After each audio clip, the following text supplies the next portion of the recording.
Hello friends and welcome. I'm Sarah Liz and I am back with a stepped up emergency card video for you.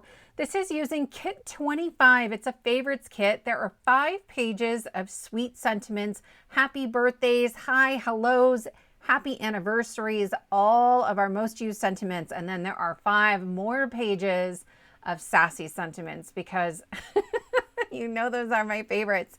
So we have circle sentiments, rectangle sentiments, and strip sentiments in 4 different fonts.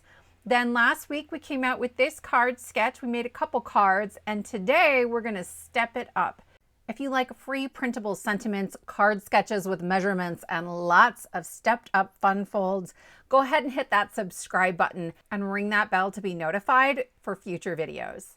We're going to make 2 cards today, and in this first card, we're just going to make it kind of fancy, and in the second one, we'll make a fun fold. So I'm using the Darling Dahlia stamp from Pink Fresh Studio. This also has a coordinating stencil that is beautiful with it, but for today, I'm just creating a subtle background. This will completely cover an A2 panel. You guys have seen me use this a handful of times in the last month or so. I'm a little obsessed.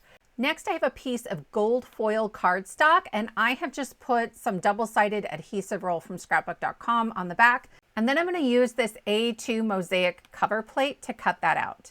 I'm going to remove the backing from that adhesive, and I am just going to lay this onto some vellum. I've stuck it in the corner of my scoreboard just to help me get it like right in the corner. I suppose it's a big enough piece. I could have just trimmed off on all the edges, but it didn't occur to me at the time. I had a square that was 3 by 3 inches and I cut it diagonally so that I have a little triangle, and I'm temporarily taping that into the corner of my panel, and then I will cut that section away. Originally, I was going to make this a pocket card as well and change my mind at the last minute. So I'm going to do a couple things here.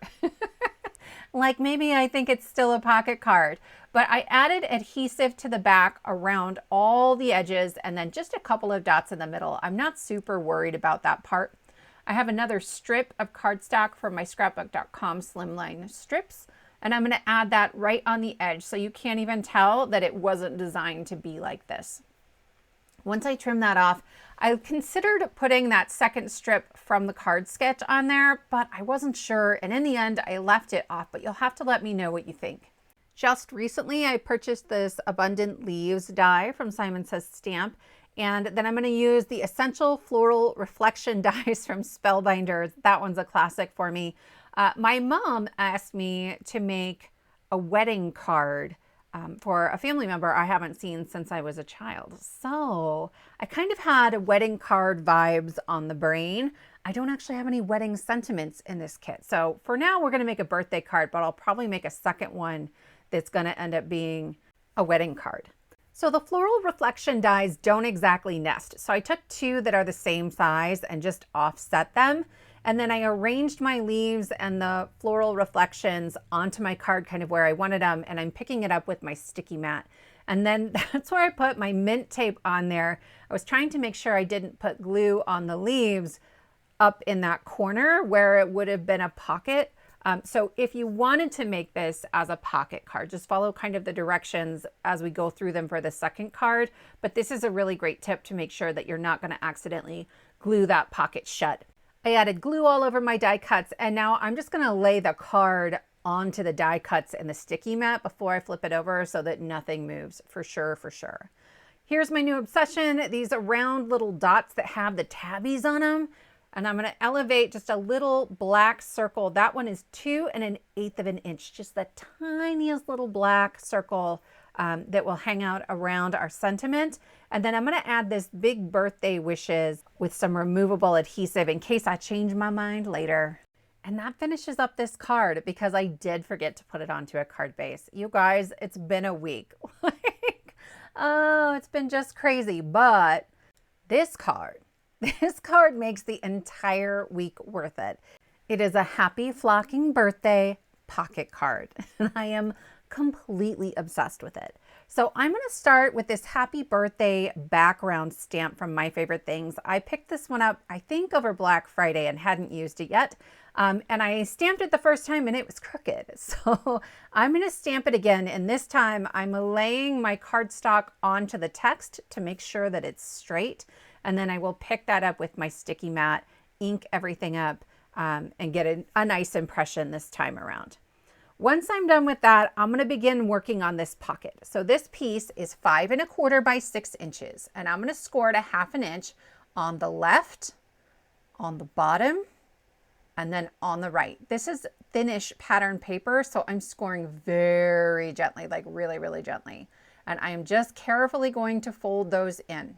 Okay, all of them are sort of folding towards the back to create our pocket. And then you can see there are some dark gray triangles on there, and I've sort of penciled them in here. We want to remove those. So it's the square in the corner, but I also want to miter those flaps because I don't want them overlapping on the back. I don't want any bulk. You can see I'm going to fold it up here and my corners do not overlap. To get that top corner, I'm going to fold that right flap back so it's behind there, and I'm going to use my same 3 by 3 inch square that I cut diagonally, and I am just going to trim that off. So it's going through the sort of base front of my card and then through that flap.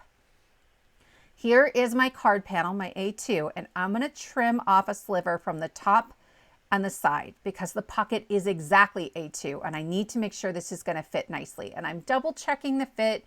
It was so close, but not quite. So I'll trim off 2 more little slivers. Just keep checking the fit until it's exactly where you need it to be. Then I have added some double-sided adhesive on all of those flaps on the back. I want to make sure that this pink panel comes perfectly to the corner. So I temporarily adhered it to the front of the card where it was all lining up perfectly. And then I will remove the backing from my flaps and secure them down onto the panel. Once I had everything right where I needed it to be, I remembered that I wanted to put a little scallop detail on that pocket. This would have been easier before I put the pocket together, but it's going to work out just fine. I'm going to add some glue carefully so it's not going to ooze into the pocket and glue the pocket shut. And then I will just kind of wiggle this oh so carefully right on in there, and it fits perfectly. I think I get exactly 5 scallops. And it looks like it was meant to be. Those dies were from scrapbook.com as well. I used a lot of their stuff in this video. They're running crazy sales these days. So if you're interested, now's maybe a good time to check them out. Here is my pocket that's going to go inside. So the base is 3 3/4 by 5 1/4. And then I cut a piece ever so slightly smaller to glue onto the front so I could have that little tiny black border around my white card. I am adding mine onto an A2 card base. I trimmed a little off the bottom and the side just to make sure that it was going to fit well with that pocket. But you could just add a panel on the back if you want, like you made a mini card to go in the pocket. But since I knew someone was going to ask how the card stands up on display, I just went ahead and put mine on an A2 card base. This flamingo is amazing. It's from Scrappy Tales. I've had this for at least 6 months and I don't know why I haven't used it yet. Like, it's hilarious to me. It comes together surprisingly easily. There are 2 separate flamingos facing different directions. This is the one that I felt fit better onto the pocket of our card. So it cuts out the base flamingo, and then all of these pieces, there are etched cuts in the flamingo, the base piece, that show you exactly where they go. I think this took me 5 minutes to put together. I was absolutely shocked at how easy it was. I will also say my studio lights are really bright and it's washing out that pink a little bit. In person, there is a little more contrast between the base and then some of those feathers that you kind of layer on top. And look at how perfectly he fits on my card. You guys, I'm probably going to make this card in bulk. I have enough pattern paper, that sort of black striped paper, to make 3 more, but I have a stamp that I think will do something similar because I have no idea where that paper came from. So it's coming. Bulk flamingos. I'm adding some wet glue and then I will hold that down for a little bit and we are going to cut out this new sentiment. This was not in the original kit. So I've placed this in my trimmer and I am cutting up, connecting the tick marks, but I am not cutting all the way through. I am leaving these as little flaps. Then I can turn it sideways and I will still have the tick marks on the side. I connect those and I cut and I get these beautiful sentiments that are 1 1/4 by 2 1/4 inches. So I added 1/8 of an inch to each of those measurements for the pink piece. I wanted just a tiny little border that kind of matched our mini card. I'm going to add a little bit of foam. Originally, I thought this was going to kind of overlap the flamingo. I like making that sort of the center of attention, but it fits so perfectly in the corner here. And it says, happy flocking birthday, you guys. If I'm honest, I thought I already had this sentiment in a kit somewhere, but I did not. So now we do. It's in the favorites kit. I hope you have enjoyed this video and that you'll give a pocket card a try. I would love to know which of these 2 cards is your favorite. If you are interested in the free printable, all I ask is that you subscribe to my channel. So click that subscribe button. And then if you go to the description box below the video, you'll find instructions for downloading this 12-page favorites kit. Thank you so much for spending your time with me, and I'll see you next time.